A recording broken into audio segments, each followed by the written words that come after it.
What up, New Guys Guitar, back again. How's it going, everybody? Today we're going to talk about effects loops and should you use it.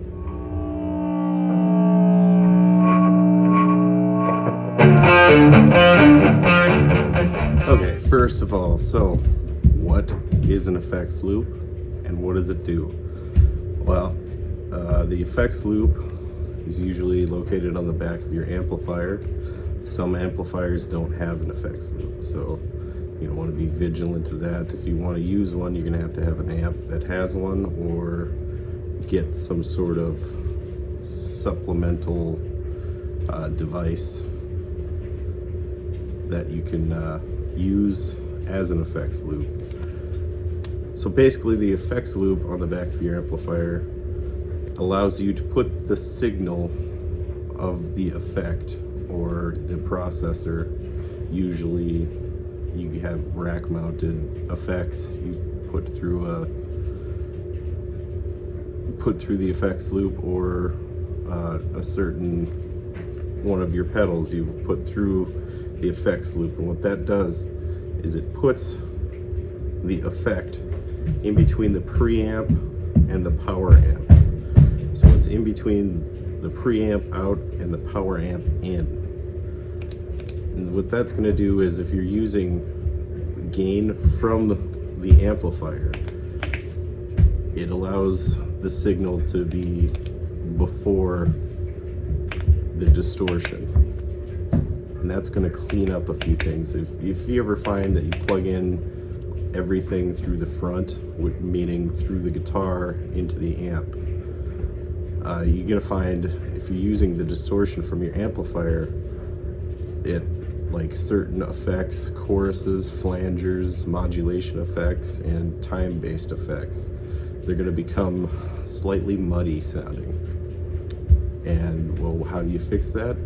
You use the effects loop, and that will clean up the muddiness, especially if you don't use a lot of distortion. Especially if you don't use your amp's distortion, I wouldn't be so worried about it. But getting older, I realize that you want to sound the best you can, and the best way that your delays and modulation is going to sound is if you put them through the effects loop.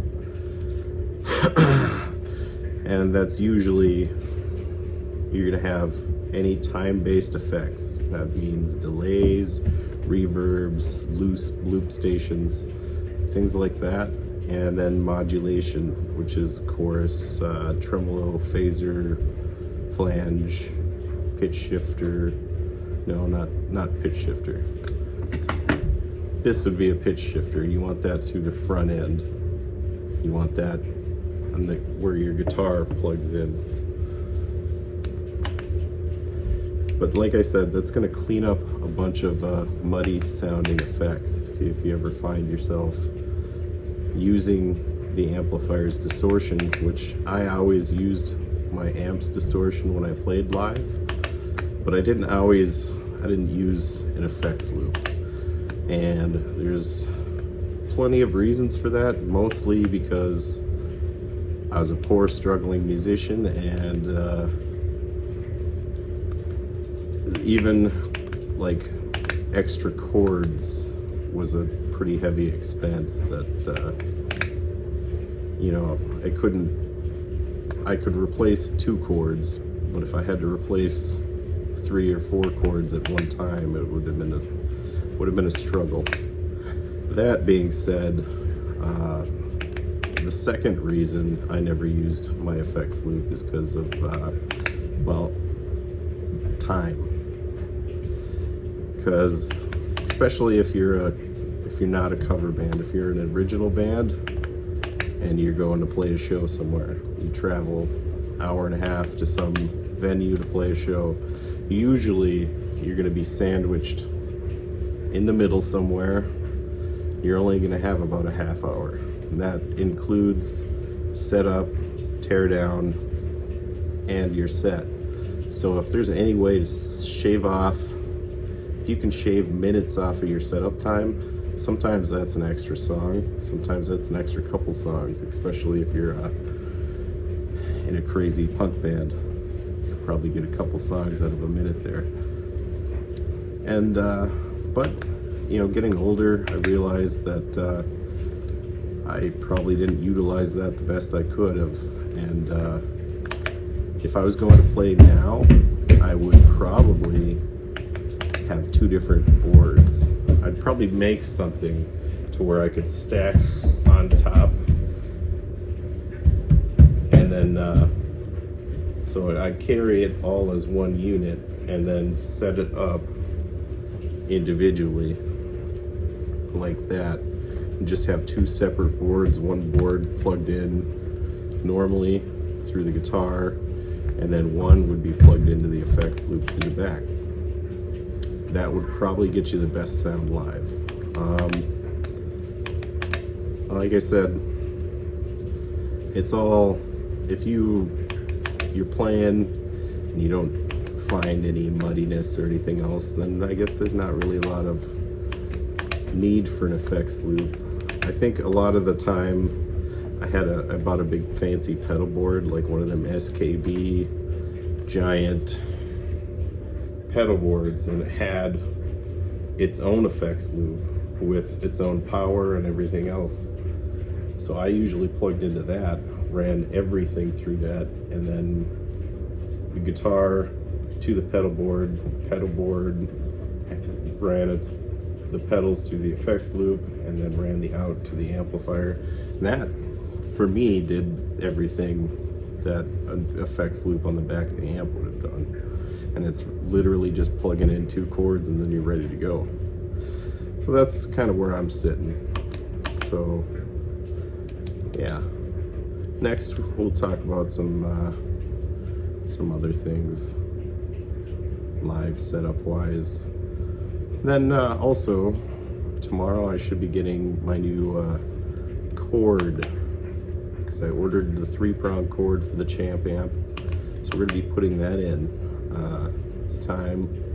I don't want to get shocked. I almost did get shocked, and it's quite dangerous situation. So you always want to have a grounded plug on your amplifiers.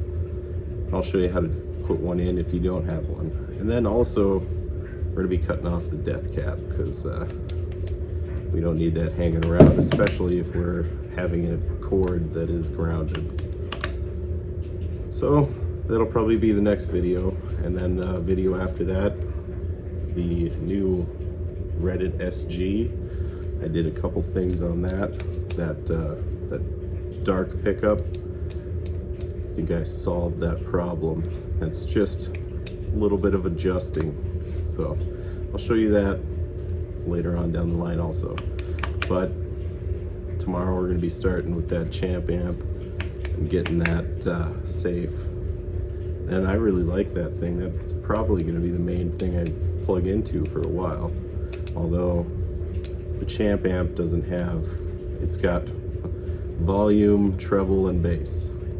There's no reverb, no anything else like that. So we might look at some options for that.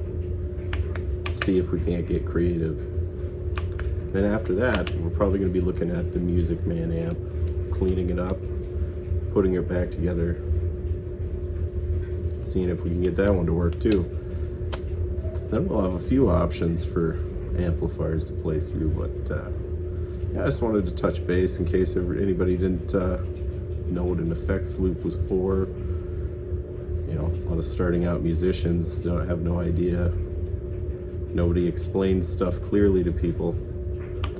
There's always this air of, well, is this how to do it? Or I think this is how to do it. And by all means, like, nothing I've discussed here is set in stone and solid. Like, you know, if you plug in a gain through your effects loop and you find that works, perfect. If you can get it to work for your sound, there's no right and wrong answers here. Just make sure to be safe. Do not shock yourself.